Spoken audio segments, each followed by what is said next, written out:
Shalom Aleichem, Mishpachim. All right, I will begin reading from Mishnah Berachos. I did the introduction. I read it to you. I put it on video, and it is on my channel, YouTube channel. And now I will read the first two Mishnahs. All right, we are in Tractate Berachos, and the chapter is Me Emasai. All right. Mishnah 1. It is a biblical obligation to recite the Shema twice each day, once at night and once in the morning. This Mishnah defines the beginning and end of the period for reciting the Shema at night.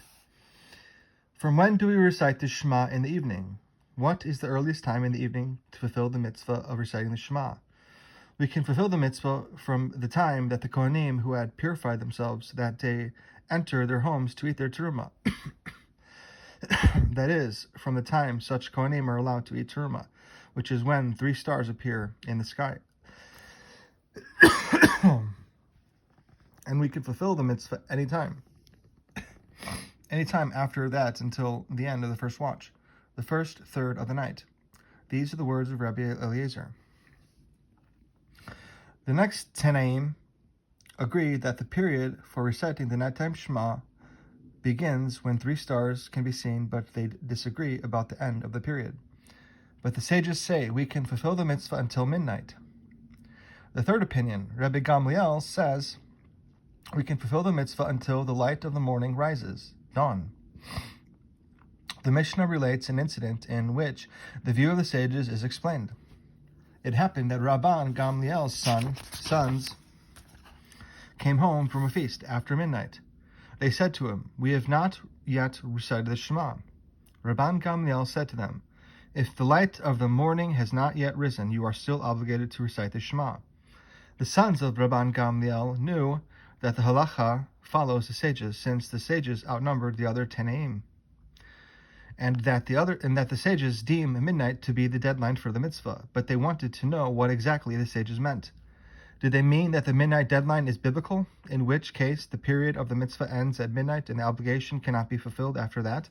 Or did they mean that the midnight deadline is rabbinic, in which case the obligation applies even after midnight? Rabban Gamliel answered them that the obligation lasts until dawn, and so they are still required to recite the Shema, even though midnight has passed. Rabban Gamliel continued by teaching his sons a rule for all cases in which the sages said that the deadline for a mitzvah is midnight. And it is not only in this case, the mitzvah of reciting the nighttime Shema, but that the biblical obligation can be fulfilled until the light of the morning rises, but in fact, in every case where the sages said that the period for doing a mitzvah lasts until midnight, the mitzvah can be fulfilled until the light of the morning rises. For example, the mitzvah of burning the fats and limbs of offerings can be fulfilled until the light of the morning rises. And regarding all the offerings that may be eaten for one day, the day on which they were brought in the following night, the mitzvah of eating them can be fulfilled until the light of the morning rises.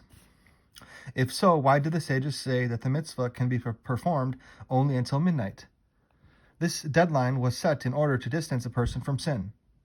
If people would have the entire night to act, they might keep pushing off doing the mitzvah until after dawn, when it is too late. To prevent this, rabbinic law requires the mitzvah to be done before midnight. Mishnah 2. Having dealt with the time for reciting the nighttime Shema, the Mishnah now turns to the morning Shema.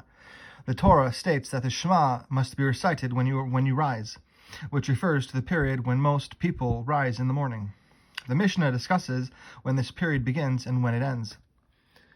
From when do we recite the Shema in the morning? What is the earliest time in the morning to fulfill the mitzvah of reciting the Shema? We can fulfill the mitzvah from when there is enough daylight that it is possible to distinguish between blue wool and white wool, because this is the earliest time that people start to rise in the morning.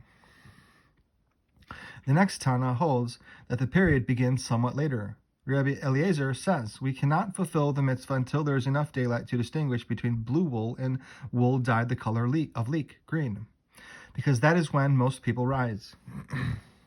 Rabbi Eliezer continues by defining the end of the period for reciting the morning Shema. And one finishes it by sunrise. The latest time for the morning Shema is sunrise, because most people rise before that time.